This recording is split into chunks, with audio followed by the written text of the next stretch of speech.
جو बजौड़ के अंदर दहशतगर्दी का हमला हुआ, जिसमें अभी पता नहीं चल रहा लेकिन 40 शहादतें हो चुकी हैं और कहते हैं 50 लोग इस वक्त बुरी तरह ज़ख्मी हैं। तो मैं सारी कौम की तरफ से इनके घर वालों के लिए, इनकी फैमिलीज़ के लिए, बच्चों के लिए, इनके बड़ों के लिए, माँ बाप के लिए जो शहीद हुए हैं, हम सब आपके लिए दुआ करते हैं कि अल्लाह आपको हिम्मत दे, ताकत दे, सब्र दे इस मुश्किल वक्त से गुजरने का, और सारी कौम आपके साथ है। जब सारी आपकी resources, intelligence agencies, security forces, उनका सिर्फ एक ही मकसद हो कि मुल्क की सबसे बड़ी जमात, उसको किसी ना किसी तरह ख़त्म किया जाए, हर किस्म के उनके ऊपर केसेस किए जाएं, उनको जेलों में डाला जाए, उनके घरों के ऊपर हमले किए जाएं, उनके रिश्तेदारों का पता चलवाओ, उनकी बिजनेसेस बंद करो और किसी ना किसी तरह इनको ख़त्म करो। जब एक हुकूमत का सारी तवज्जो इधर आ जाती है तो वो कैसे, जो नज़र आ रहा है कि दहशतगर्दी बढ़ती जा रही है, वो कैसे इसका मुकाबला करेगी।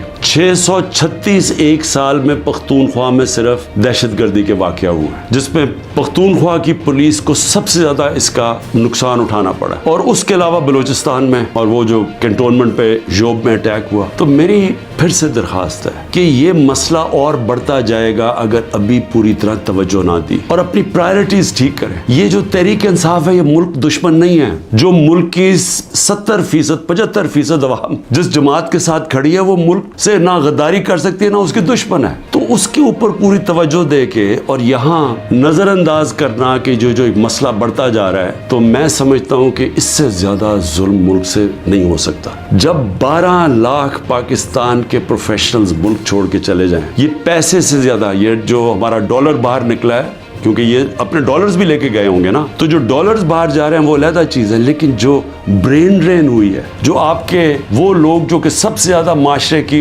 उठाने में इनका हाथ होता है, प्रोफेशनल्स का, वो जब मुल्क छोड़ के जा रहे हैं, बिजनेसमैन वो मुल्क छोड़ के जा रहे हैं, जो आपके डॉक्टर्स हैं, हॉस्पिटल्स में जो डॉक्टर्स हैं, जो स्पेशलिस्ट हैं, जब वो मुल्क छोड़ के जा रहे हैं, तो मुझे बताएं मुल्क का क्या मुस्तकबिल है। और वो इसीलिए है कि किसी को समझ ही नहीं आ रही मुल्क जा किधर रहा है, कि एक पार्टी को खत्म करते करते सारे मुल्क के इदारे तबाह कर दिए। किसी इदारे के ऊपर लोगों को इस वक्त एतमाद नहीं है। FIA को तो लगाया हुआ है कि जी किसी ना किसी तरह पकड़ो इमरान खान को और ये PTI की लीडरशिप, किसी तरह साइफर में पकड़ लो। ये नहीं पता कि साइफर जितनी साइफर में बात होती है तो सारी उंगलियां इनके ऊपर आती हैं। नून लीग के डिफेंस मिनिस्टर ने भी कह दिया है कि जनरल बाजवा ने तो हमें पहले से बता दिया था कि मैं ये गवर्नमेंट गिराने लगा हूं। उसने तो ये कहा है कि अगर कोरोना ना आता तो ये तो 1 साल के अंदर गवर्नमेंट गिर गई थी हमारी, और पंजाब तो वो पहले गिराना चाहते थे, उसके बाद कहते थे तुम सेंटर भी ले लो। हमें तो ये पता था कि साजिश हुई है। लेकिन ये भी एक और सवाल अब उठता है कि कैसे कोई आदमी जो ग्रेड 22 का एक ऑफिसर है, कैसे वो किस फोरम पे फैसला करता है कि कौन सी हुकूमत रहनी चाहिए, कौन सी जानी चाहिए। क्या बंद कमरे में इतना बड़ा फैसला होना चाहिए जिसकी इतनी बड़ी कीमत कौम अदा कर रही है। आज 14 मई को पंजाब के इलेक्शंस कॉन्स्टिट्यूशन के मुताबिक सुप्रीम कोर्ट ऑर्डर करता है, गवर्नमेंट मानती नहीं है। उसी वक्त मुझे वैसे अफसोस से कहना पड़ता है कि सुप्रीम कोर्ट को उस वक्त अपनी रिट कायम करनी चाहिए थी। हमें अफसोस है कि उन्होंने इस हुकूमत को आइन को तोड़ने की इजाज़त दे दी। जब आपने उनको कोई एक्शन ही नहीं लिया तो इसका मतलब गवर्नमेंट और तो चौड़ी हो गई। अब तो खुल के कह रही है कि अगर सुप्रीम कोर्ट फैसला भी करता है मिलिट्री कोर्ट्स पे हम मानेंगे नहीं। जो इस हुकूमत ने किया है, औरतों के साथ जो किया है, पहले तो ये छोड़े ना कि हमारा दीन क्या कहता है कि कैसे क्या रवैया हमारा होना चाहिए इस्लाम में औरतों के साथ। उसके बाद हमारा जो कल्चर है, मैं बार बार लोगों को बताता हूँ कि मैं जब पहली दफ़ा बाहर गया पाकिस्तान से तो मैं हैरान हो गया।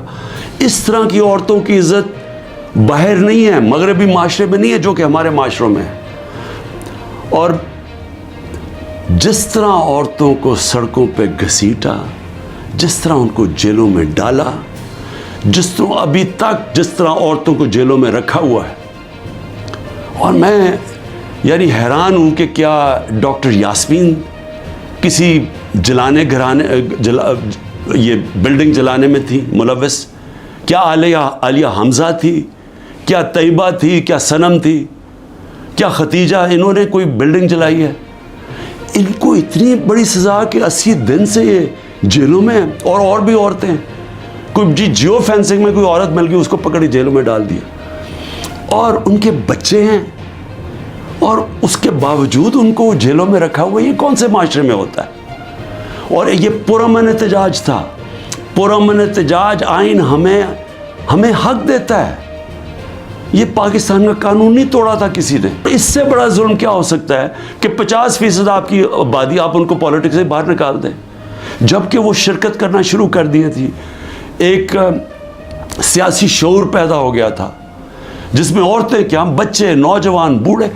لیکن جو عورتوں کی شرکت تھی، مجھے ایسے لگتا ہے کہ یہ پلان کے تحت، یہ پلان کر کے عورتوں کو سیاست سے باہر کیا جا رہا ہے.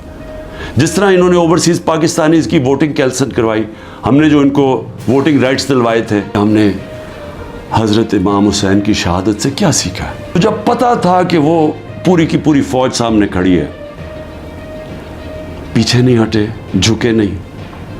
اور جو ان کی شہادت تھی، جس طرح علامہ اقبال کہتے ہیں کہ صدیوں تک مسلمان جب کھڑا ہوتا تھا ظلم کے خلاف، غلامی کے خلاف، تو وہ لا الہ الا اللہ اور امام حسین، حضرت امام حسین کی جو شہادت تھی وہ ہمیشہ یاد رکھتا تھا.